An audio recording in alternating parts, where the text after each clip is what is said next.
The following is a Productions original series.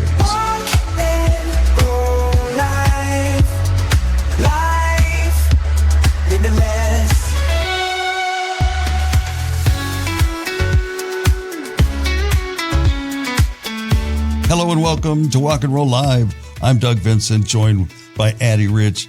Our podcast is dedicated to amplifying the voices of the disability community. I'm a polio survivor. And I have cerebral palsy, same as last week. Welcome back. Thanks. Welcome back to you too. How was your week? It was good. Cold? It was cold. It was a cold little iceville. Fun, but I mean, you know, and Mother Nature played a joke on me because we did get a little bit of snow on Saturday, but it wasn't even enough to maybe I could have pushed it all together to get a snowball, but I probably would have fallen and broken something, so I didn't even try it. You know. Yeah. How about you? Yeah, my sister lives in Utah, and so she's been texting me. It's 7 degrees here today. I write her back. It's 84. Yeah, we're all flipping you off. I know, I'm evil. We are. I know. Well, good. So, it seems like the last 3 weeks have been very busy, but good stuff. We had our Rolling Start board meeting, and we've got some new board members and a couple other prospective ones. I'm very excited about, the future there. Yeah, got some great people. And then I went to a car show on Friday, big car show at the Fairplex in Pomona, which is a huge fairgrounds, and just some of the nicest cars you would ever see anywhere, custom cars and stuff. Yeah. I look at that's Doug's happy place. That's my happy place. And I look at some of those paint jobs, it's like, how do you do that? Get it like glass, But anyway, and then poker night on Saturday night, which Did you win? I always call it a win because we host, we kind of go around to each guy's house and they host, and where we were, he always makes chili, and it was especially good this week. If you're listening, this chili Bob, gave you a win. This chili was a winner. Yeah. So we buy in with $20, and at the end of the night, I think I lost $1.50. Oh, but I had all the chili and all that, so that's a win. If you went out to dinner, yes. you would have more than $20, so it's still a win. Plus, you got to see your friends, which also makes it a win. All of those things, and I got to catch up and because I had bought them some gift cards and stuff for Christmas, and then what my Christmas was like, so I was able to give all that to them on Saturday night, so that was fun. Nice. Christmas in January. Yeah, exactly. Because that's awesome. And Speaking of boards, I also had my first meeting with my board at work. Oh, yeah. How'd that go? Yeah, that was really good. It was very interesting. I am the only new one, so I am also the youngest. But I had a lot of fun. And I had a lot of cool opportunity to brainstorm. Yeah. And it was supposed to be a 30-minute meeting, and it went for an hour and 15 minutes. So we're gonna be those people. Our official strategy session is this week, so this is when I actually have to bring my ideas for programming and stuff. So very nice. So, are there anything planned, or you guys are starting with ideas and ready to plan some things? We we talked about the initiatives they had last year because, obviously you don't want to just drop kick those and be like, okay, well, never mind. Yeah. But it's also because of doing the podcast and different things, I have a different eye, and they're really excited about what I kind of bringing in community and stuff. So it feels nice to have people be excited and literally be clapping on Zoom because you're there. But I'm we want to really engage the employees because it is, like you and I talk about, it's often a hidden conversation about disability and things. And they did some things with some organizations, but, they had some difficulties also connecting with both other organizations and employees. So I was kind of able to be like, well, what if we spin the message a little bit? Now, is this for the general public or just for within your company? It's for the people that work within the parent company, but it's not just my small company. It is the entire parent company and every entity they own. So the big company I own owns a lot of little companies. Yeah. So we're all from different companies, which is cool. And we all sit in different spots. So. And it's probably spread around the country? Yeah. Yes. Yeah. Okay. Well, looking forward to hearing what you guys come up with. Me too. Yeah, that's awesome. And then when you lived here in Central Southern California, did you ever hear of Medieval Times? Oh my God, that's a fave. Oh, there's one in Atlanta too, isn't there? Yes. Yeah. So, I've heard about it for years and years and years. Never went, but on Sunday, we all went with Possibilities. So, fun. Did you have fun? Yes, I did have fun. Yeah. Did your knight win? No, got into the final 3, but yeah, he got whacked. Wah. Yeah. So fun. What did you think of the food? Food was outstanding. Isn't it amazing? It was, well, the soup, it was, I mean, come on. pretty pedestrian, but other than that, no. Yeah, the rest was really soup. good. Yeah, medieval soup. Yeah. Medieval broth, basically. Right. Yeah. But the chicken, you get a half a chicken, and if you blindfolded me, I don't think I could tell really the difference between the moistness of the white meat and the dark meat, which, that's tough to get the white meat really that moist. So, yeah, kudos. I'm never ashamed. When we have visitors that come here, like Tito's cousins came from Argentina and we took them. Oh, do you take them? Yes. Yeah. They've never seen anything like that. And they thought it was great. But I knew that the food was like half decent. And I was praying that I wasn't wrong. But, later they were like, wow, that was really good food. And I'm like, yes, it is. It was fun. You're eating everything by hand. Right. I mean, you don't even have a fork or a knife. It was funny because I wonder if we get dessert, and we're trying to think, what can you eat with your hands? Right? Yeah. For sure. Well, and if you're a person who's like OCD, hates dirty hands. Oh, yeah. Don't go, Bobby. Don't even go. Or eat ahead of time. Exactly. I'm that way a little bit, but, I can. Did you bring your wet wipes? Oh, I brought some extras. Yep. See? That was fun. I'm excited. It was good. We got to go do it again. The other thing I wanted to share with you, for whatever reason, I was kind of looking at our analytics the other day. And not that I look at them from time to time, but I just don't know really how to read them with any real, expertise, I guess. Right. But what I did notice is like this huge jump in Ireland. We have, that's number 2, United States, and then Ireland. I mean, significant numbers. Ireland, who's listening? We want to know. Yeah. I love your accents, by the way. Send us a message. You got any questions? You have a story, come tell it. Yes. Absolutely. We'd love to hear the story of having a disability in Ireland. Yeah, there have our unique take on that. Yes. So thank you to Michelle Steiner for joining us last week. Very good. Positive attitude, and don't tell her that you can't do anything, right? Oh, I know. Yeah, just a spark for her. She will push you out of the way. Just kidding. But I love that about her because she's a dynamo, and she was like, "Thank you for your opinion, but you can put it somewhere else." I love it. And we can all learn from that, right? Yeah. Yes. And don't forget to like, subscribe, share, do all these things for us. We appreciate it. Oh, by the way, your whole new group there, they're all now followers of the podcast, right? Yes. Yes. Beautiful. All right. Coming up today, we've got an interview with, I'm not sure if I'm pronouncing this right. It's from Uganda, and it's called TORUWU. I have no idea if I'm even coming close to that. We're trying our best. Yeah, but Augustine Yiga, he reached out to us. I don't know really how he found us. I don't know if through one of the podcast groups on Facebook, I believe. Is that what it was? Oh, okay. Yeah, that sounds right. So, he reached out. So we're going to talk with him about the organization that he started. I don't know. I can't remember. Did he say how long it was? Because he's like 74, I think he said, or 6. It was a long time ago. Let's suffice it to say that it was a long time ago. But this is an interesting interview because... Oh, that's right. I wanted to say that. When Doug was being stubborn, and Doug was in the hospital. And I didn't realize, because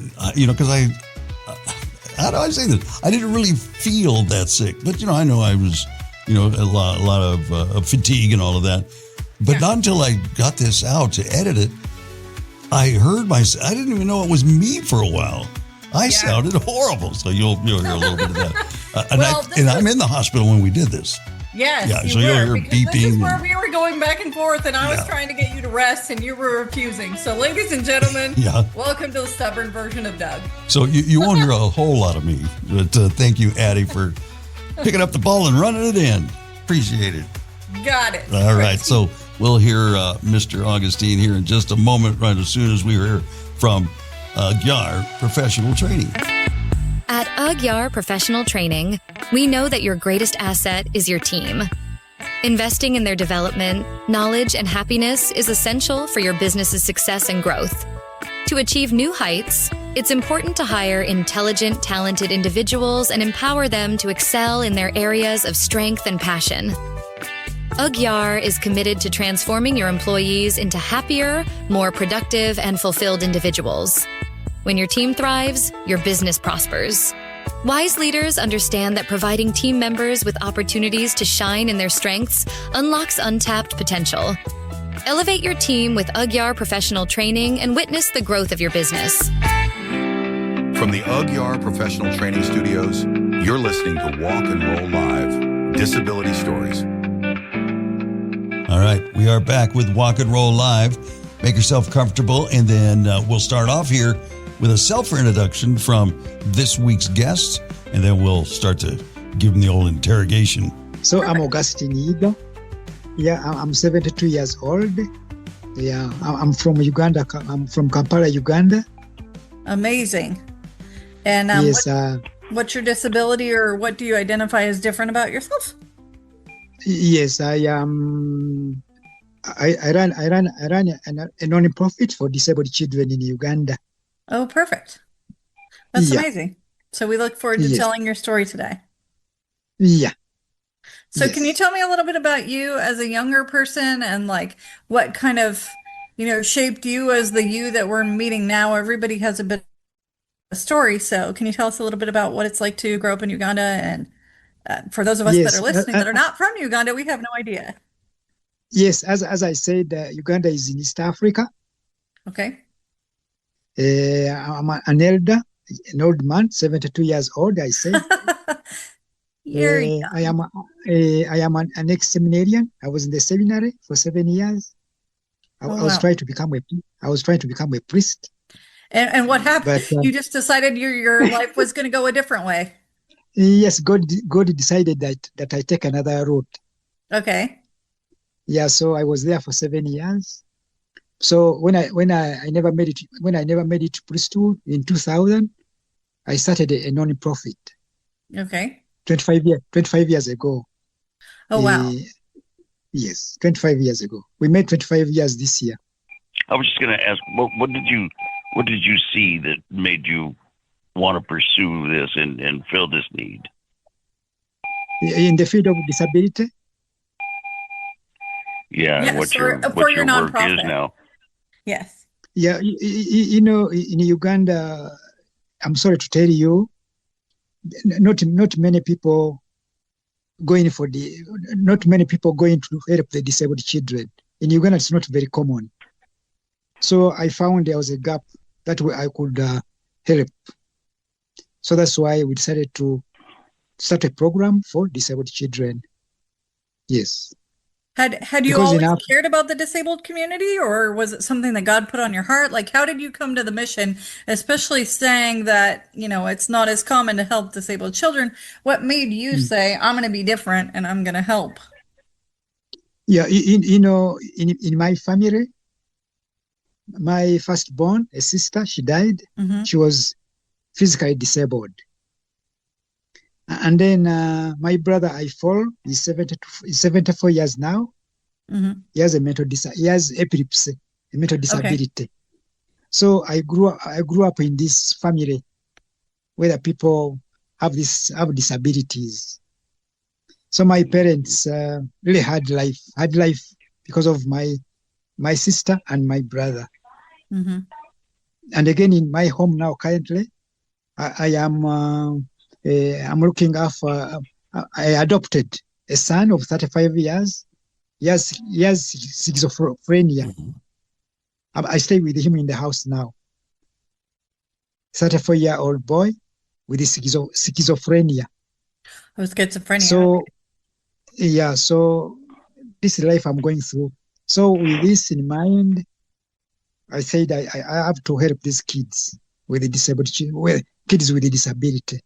That's my background. Yes. Because you find, as I told you. I just wanted to ask you, Augustine, at this point. Yes. In Uganda, what's the attitude towards people with disabilities? For us here, when people see children with disabled children, they think it's a misfortune. Yeah, we have this stigma. Yeah, we still have this stigma a bit in Uganda. It's true. So on. So people with disabilities are kind of a second-class citizen. Yes, some slight stigma. Yes, it's there. There. That's too harsh. Yeah, it is there. Yeah. So you find that in Uganda we have sub-counties. Yeah, our sub-county we have 53 villages in our sub-county, and surprisingly, I think it's my non-profit that have programs for disabled children, like physiotherapy clinics. Yeah, we carry on physiotherapy clinics twice every week. Yeah. Then also we offer them orthopedic appliances, and then a bit of nutrition. Yes, that's what we do with. Currently, we have 102 families we look after. Yes. Okay, yeah, that was what I was going to ask you. Is if somebody had to understand like what your mission is, or they're just hearing about you, what is it that you do in the community? So you offer like wheelchairs or different devices people need, as well as nutrition? Yes. Okay. Yeah. We orthopedic appliances, walkers, standing frames, this. Yeah. And then physiotherapy clinics twice every week. Physiotherapy exercises. Yeah, therapy exercises. Yeah, because exercising is a lot of. Tuesdays and Thursdays every week. Nice. Yes. And do people come together like in a class for that, like an exercise class, or it's like they can come to the clinic and they see a physical therapist or somebody that can do those exercises with them for a set period of time? The parents, the mothers bring these children every Tuesdays and Thursdays to our center. Yeah. Amazing. It's not a home, it's a center. Yes. Ah, interesting. Okay. The mothers bring the physiotherapy. We have two physiotherapists. Gotcha. And they visit every Tuesdays and Thursdays. So the mothers bring the children to the center. That makes a lot of sense. Yes. So how does a family find you? Let's say, obviously, because you're saying there's a stigma in it, so it's not like everybody, brings their child with a disability out and around. How are people finding out about you? Oh, we have done it. We have been on the road for so many years. People know us. Yeah. People know us. Yes. Yeah. People know us. And we arrange workshops. We make awareness. We make home visits. So how many people work with you? And how many people? Yeah, how many people work like with you and your center? It's not just you by yourself. So how many people are helping to do that? We have two physiotherapists. Two. Okay. Two physiotherapists. Yes. Now, are those volunteers or employees? No, they're employees. Yeah. And then do you get volunteers too? Is that? Yeah, of course we love to get volunteers, but they are paid. We pay them. And so you have other programs as well, though, not just the physical therapy things, right? You do like income generation, education, things like that. Yes. We also have an infant school, a small school for small children, kindergarten. Okay. Yes, there is a school also. Then we also have some music for the youth, brass music. Yeah, brass. And what do you see with kids that are shown music? I mean, I feel like here in the States, we find that music is very like important, and it speaks to every person, no matter your difference or disability, because music is kind of in the soul. So, yeah, Yeah, we have brass band music for the normal children, normal youth, brass and cultural music. Okay. So we have three major programs. Okay. We have a school, as I said, a normal school for normal children, kindergarten to primary 7. Then we have music classes for the youth, that's brass music and cultural music. Then we have a program for the disabled children. Yes. Okay, that's amazing. Yes. Yeah, we have also now a garden, 5-acre garden, where we grow some vegetables and fruits and the rest. Sweet bananas. Yes. Yes. I'm sure you use all those different avenues to kind of promote the center and more people know about it. Yeah, so people get to know. They know about, as I said, 25 years already. People know about our non-profit. Yes. Let me ask you, Augustine. So, did you start out to serve the disabled community, or did you start out to serve women and then started to notice that there was this other need as well? Yeah. That's very right. At first, it was a program for ordinary people, but then we later organized. We realized there was a gap missing to serve the disabled children. These disabled children came in 10 years ago now. That's great. So it just kind of grew organically. Yes. Yeah, we found there was a gap.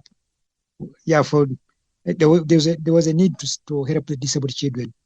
Then we started this program. Otherwise, before it was not there. Before, though, what was the program? It was a program to empower women to get skills? Yes. Empower women, tailoring programs, making crafts. These are the things we are doing with the women because it's a training organization for women. Okay. Then later, we realized there was a gap for the disabled children. So coming from America, it's a lot of a different place for us that, no matter your gender, you can kind of work anywhere. So I would imagine in Uganda, it's different. And that's what made you make the program is that women were getting training. Is there a way that, maybe not in quote modern times, because like you said, you've been around for 25 years, but what initially made you say we need to make a program to train women? Was it because there was, single women who had children to care for, or what kind of made you say this is the place to do this? Yeah. Here in Africa, in Uganda here, we have a lot of single mothers, many single mothers. They're almost on an empty stomach. There are many single mothers around. So I think we found we could train these women to do some skills, like tailoring, making crafts, and the rest. Making wine, because we also make wine. Yeah, we make some. Wine. Yes, we make wine. Yes, we make wine out of fruits. And then once you kind of went there, that was the first gap you started with, was women would benefit from training. And then you saw a secondary gap in the disabled community once you kind of expanded from there. Yes. So is there still training for women, or is it now like more focused on the disabled community? And the school. Okay. And the school, yes. So it is kind of transitioned over. Yeah, but now what kind of services do you have for them? For the disabled component to your foundation, what kind of services do you have? Like seeking jobs, training for jobs, and things like that? No. You mean the services for the disabled children? Yes. I'm sorry, say one more time. Yeah. As I said, the services are physiotherapy exercises. I talked of physiotherapy exercises and orthopedic appliances and nutrition. Those are services we offer the disabled children. Yeah. Yeah. So what are some therapy exercises? Oh, go ahead. Therapy exercises, nutrition, and orthopedic appliances. Yes. So those are kind of because it's typically their child age. They're not yet entering the workforce or anything. You're just trying to help get them to more of a, to more. Yes, from 2 years, 3 years. Yeah, the small one. They are small kids. Yes, social programs. Yeah, Good. small kids. Good. And do you have particular Like stories? how I mean, they're- obviously, over these numbers of years, you've had a lot of children and women and things that you've helped. Do you have some stories that stick out on your mind that, when you feel like this is really hard work and I'm tired of doing it, that it makes you keep doing it? No. I'm not tired. I like it. Yeah, You're not tired. Good. Good to hear. Not tired. Yeah, I like doing it. It's a passion. Yes. It's a very big passion for me. Because on Tuesdays and Thursdays, I drive them in my car to the center. I drive them in my car. Yeah, I drive them. Oh, wow. So do you have a story that sticks out? Because it touched you in a very special way. Yeah. There are many stories because these mothers they are so much stressed. So their stories touch me a lot. They are living a very stressed life because the majority are single mothers. They don't have husbands. Is there a particular disability that you see regularly, or is it a wide variety of disabilities, or is there a specific one that recurs, or? It's mainly cerebral palsy. Cerebral palsy. Okay. That's the majority we have here. Cerebral palsy, yes. And a bit of autism and epilepsy. A bit. Okay. But it's mainly cerebral palsy, yes. I have cerebral palsy, so that's why I'm like, okay. Okay. Okay. Yes. Yeah, okay. Yeah. Okay. Are you spastic? I am. Do you make exercises? Do you get yes, I do. And I do. They're very good. Yes, it's hard to be this old with CP if you don't do exercises. Your body will be very, very sore. It's stiff. We are very stiff, yes. Yes. But do you have many groups that do this type of work? I mean, Doug and I get the luxury of interviewing quite a few people that do this kind of work. That's, primarily people with disability, but also organizations that help them is who we interview and stuff. But I think it'd be a way different system in Uganda versus America. And, like, I think for you, like focusing on the nutrition and different things, like that's much more of a community-based program kind of, because it's like a one size kind of fits all, right, for the families, whereas like in America there's a lot more red tape and paperwork. You go here for therapy, you go here for an equipment, you go over there for something else. So it's kind of nice to see it all. Silo. Yeah, of course, for you, you're first world. Yes, you have facilities, but here there are no facilities. Yeah. And I mean, that's why it's a good opportunity to speak to someone like you to broaden people's mind as to what the rest of the world is like, because we get a very myopic, small vision of like what care looks like. And so bringing someone like you is wonderful because you're from another side of the world and can say, okay, there it looks like this, but here it looks like that. Yeah. It's very good to know that things at this side are very difficult. Yes. Very difficult. Yeah, very difficult. I think that even getting appliances is very, very difficult. Appliances are expensive. I'm sure. And so the equipment that you all get and give, where does it come from? Does it come from the States, like donated through other organizations to you all, and then you pass it on, or how does that work? No, we purchase them locally here. They are made here. Okay. They are the wheelchairs, standing frames, walkers. They are made locally here. They are made locally. Lots of donations. Yes, it's true. Yeah. When people donate to us, then we buy. People donate and we buy. Yes. Wow. You find a wheelchair at $200. That's nice. That's a wheelchair. Yeah. So you've got the support of the community. That's awesome. Yeah. So, but you take volunteers from all over the world. Is that true? Yeah. Yeah, we like them if they are there. We love to get. If you have volunteers who can come. Yes. Yeah. If I have free time, I'm gonna come. I'll be like, look, I'm a grown up, and I'm just like you. Yeah. Can you send us volunteers? We can definitely try, so people can hear this podcast and say, "Hey, I want to volunteer." And if they do want to do it, how do they do that? Do they get in touch with you? Like, what is the process to even think of volunteering in a country that is not our own? Yeah, I've got Mr. Vincent knows my email address. Okay. Yeah, Amazing. my email address, my WhatsApp. You can send me a WhatsApp. You can send me an email. Then you come. We have a Nice. website. Amazing. Yeah, you can apply through our website. Okay, so there is a website. Yes, we have a website. And how hard is that? That must be hard. Let's say you get people that want to come and want to do it, but what are the Mm. challenges of trying to coordinate someone like an international volunteer to come to rural Uganda where you are? I mean, it's definitely not Yes, it's Atlanta. very easy. It's very easy.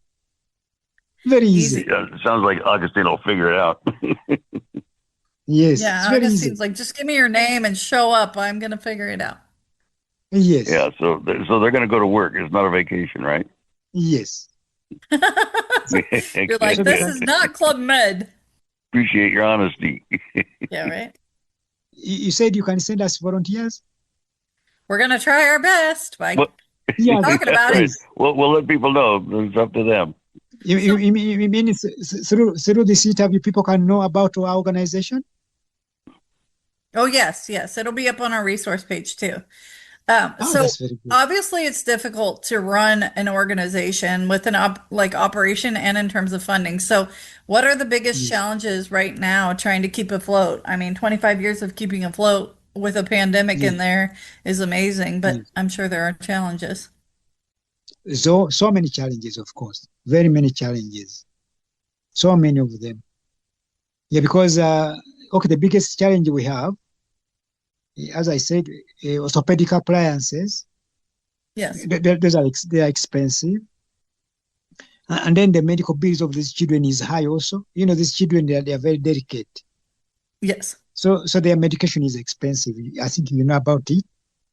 Yeah. Then again, you know, since these mothers, maybe these mothers they have small, they are small, they have some small business they are doing, small work. Maybe if they could be supported in their work, that can help them also to get medicine for their children. And are you doing that community work to kind of try and help them get work, or how does that kind of work? Like, who is the biggest champion in the middle that kind of makes sure the money flows? I mean, somebody has to do it, has to do No, it. So how does that currently no, work? because what I'm saying, you find all these mothers, some of them they make crafts, some of them they run food kiosks, Yes. these small enterprises, which somebody can support to make stronger. Yeah. So that they can raise money for medicine and nutrition and such things for their children. Yeah. Yeah, that could be a small challenge also. So, Augustine, do you have any ideas that are floating around in your head that you want to implement, that you know, a program or a service that you don't do yet, but you want to do, that you're working on?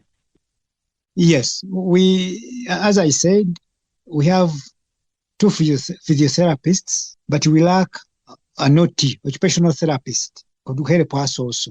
Occupational therapist, we need one. Yeah, and maybe a doctor who can visit maybe once a month. I think it's good. Yeah. Oh, yeah. Occupational therapist, of course, we need him for, let me say, autistic children. So they need an OT, I'm sure. And then if I could get also a doctor who can visit, even if it's once a month, it's okay. Because the physiotherapist can't work alone. Plus, I'd imagine there's a big volume of people compared to two physical therapists and all the people that want and need the service. That's a yeah. Oh, I was going to say, so if there was something that you wanted to tell people that are listening, because you now have this platform of people listening to the podcast, what would you want to share as your message Okay, what I want to share to people outside of Uganda?